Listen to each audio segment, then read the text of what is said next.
ये है मेरी पेट ऑक्टोपस जिसका नाम है सशीमी और ये है एक वॉल्ट जो इसके पसंदीदा खाने से भरा है। लेकिन समस्या ये है कि इस वॉल्ट तक पहुंचने के लिए उसे अपनी अविश्वसनीय बुद्धिमत्ता और निपुणता पर भरोसा करना होगा और ये 9 part under water obstacle course पार करना होगा।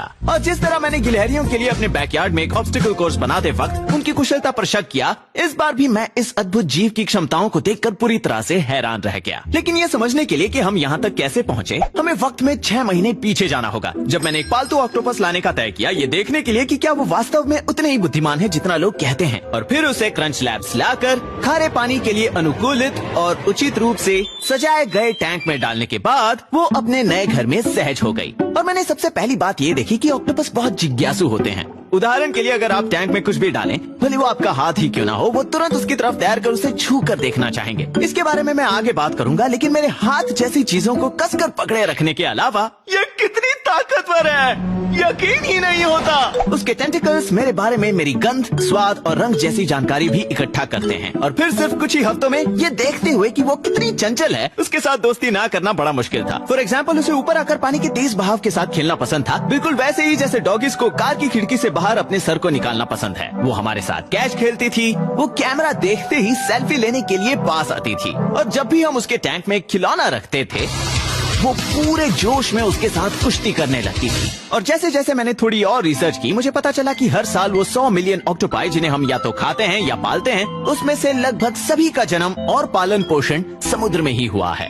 मतलब वो कैद में पैदा नहीं हुए थे। जिसके बाद मुझे ये एहसास हुआ कि मैं असल में फाइंडिंग नीमो मूवी का विलन बन गया हूँ। और क्योंकि कोई भी फाइंडिंग नीमो का विलन नहीं बनना चाहेगा, भले ही हमें सशिमी का यहाँ क्रंच लैब्स में रहना बहुत पसंद है, हमने जांच पड़ताल की और जिस पेट स्टोर से हम इसे लाए थे वहाँ से पता लगाया कि इसे समुद्र से कौन से कोने से लाया गया है। लेकिन उसे लौटाने की मेरी योजना में एकमात्र समस्या ये थी कि उसे काफी समय से खाना लाकर दिया जा रहा था। तो अगर वो इस ऑब्स्टिकल कोर्स को पार कर पाएगी तो हम ये निश्चित रूप से कह पाएंगे कि उसे समुद्र में अपने शुरुआती दिनों के दौरान शिकार करना याद है, जिसके बाद हम टेंशन फ्री होकर उसे वापस समुद्र में भेज सकते हैं। योजना का पहला चरण था उसके सामने कुछ चुनौतियां रखना और फिर उसके व्यवहार का निरीक्षण करके ये समझना कि उसके पास कौन सी क्षमताएं हैं, जो कि वाकई में बहुत सारी हैं।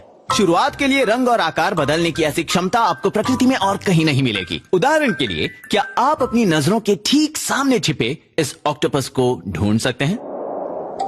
इससे ज्यादा इम्प्रेसिव सिर्फ एक ही चीज है, इस वीडियो को रिवर्स करके स्लो मोशन में ये देखने की कि ये सारे बदलाव कितनी जल्दी और प्रभावी ढंग से होते हैं। और ये कैमोफ्लेज केवल अपनी सुरक्षा के लिए नहीं है, वो ईल जैसे बड़े खतरनाक शिकारियों के आकार की भी नकल कर सकते हैं। और जैसा कि यहाँ सशिमी दिख रही है, उन्होंने खुद को सुरक्षित रखने और समुद्र में यहाँ वहाँ आने जाने के लिए कुछ क्रिएटिव और चालाक तरीका भी ढूंढा है। इन पर रिसर्च करने वालों ने बताया